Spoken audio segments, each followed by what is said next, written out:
ಅವಧೇಶಾನಂದಗಿರಿ ಮಹಾಸ್ವಾಮೀಜಿಯವರಿಗೆ ಈ ವಿಜ್ಞಾತಂ ಪ್ರಶಸ್ತಿಯನ್ನು ಪ್ರದಾನ ಮಾಡುವಂತ ಈ ಪವಿತ್ರವಾದ ಕಾರ್ಯಕ್ರಮ.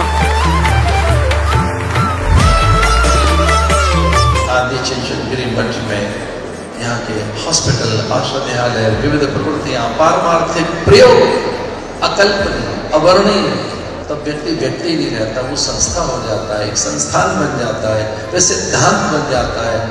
और जब उसमें परमार्थ प्रकट हो तब वो धर्म और ईश्वरीय सत्ता उसमें जागृत होती है, वो भगवतीय संकल्प बन जाता है। वैसे ही है हमारे स्वामी श्री श्री स्वामी निर्मलानंद जी महाराज। ವಿಜ್ಞಾತಂ ನೇಳ ವಿಜ್ಞಾನ, ಜ್ಞಾನ, ತಂತ್ರಜ್ಞಾನ. ಬಹುಶಃ ಯಾರಿಗಾದ್ರೂ ನೀವು ಹೊಸದಾದರೆ ಇದೊಂದು ಶಬ್ದವಾಗಿ ಕಂಡರೂ ಕೂಡ 3 ಶಬ್ದಗಳ ಮೊದಲ ಅಕ್ಷರಗಳನ್ನ ತೆಗೆದುಕೊಂಡು ಎಳೆದಿರ್ತಕ್ಕಂಥ ಒಂದು ಶಬ್ದ. ವಿಜ್ಞಾನದಿಂದ ವಿ ತೆಗೆದುಕೊಂಡಿದ್ದಾರೆ, ಜ್ಞಾನದಿಂದ ಜ್ಞಾ ತೆಗೆದುಕೊಂಡಿದ್ದಾರೆ, ತಂತ್ರಜ್ಞಾನದಿಂದ ತಮ್ ತೆಗೆದುಕೊಂಡಿದ್ದಾರೆ. ಈ 3 ಸೇರಿಸಿದ್ದೆ ಅದೊಂದು ಅಬ್ರಿವೇಷನ್ ಆಯಿತು. That is ವಿಜ್ಞಾತಂ ವಿಜ್ಞಾತಂ. ಅವಧೇಶಾನಂದ ಸ್ವಾಮೀಜಿಯವರಂತ ಹೇಳಿದರೆ ಲಕ್ಷಾಂತರ ಜನರಿಗೆ ಜ್ಞಾನ ದಾನ ಮಾಡಿದವರು, ಜ್ಞಾನ ಪ್ರಸಾರ ಮಾಡಿದವರು. ವಿಜ್ಞಾತಂ ಪ್ರಶಸ್ತಿ ಏನಿದೆ ಇದನ್ನು ಆದಿಚುಂಚನಗಿರಿ ಮಹಾಸಂಸ್ಥಾನ ಪ್ರದಾನ ಮಾಡಿದ್ದು ಅತ್ಯಂತ ಅರ್ಥಪೂರ್ಣ.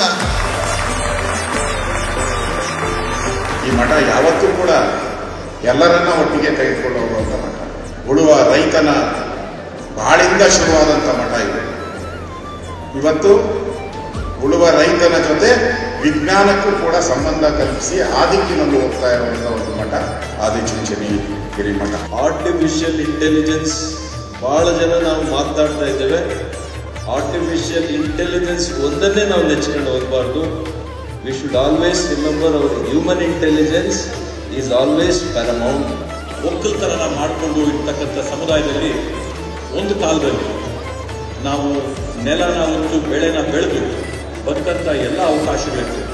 ಆದರೆ ಇವತ್ತಿನ ಪರಿಸ್ಥಿತಿಯಲ್ಲಿ ಕುಟುಂಬಗಳು ಬೆಳೆದು ಭೂಮಿಗಳು ವಿಭಜನೆ ಆಗಿ ಭೂಮಿ ಮೇಲೆ ನಂಬಿಕೊಂಡು ನಾವು ಜೀವನನ ನಡೆಸ್ತೀವಂತಂದರೆ ಅದು ಸಾಧ್ಯವಿಲ್ಲ.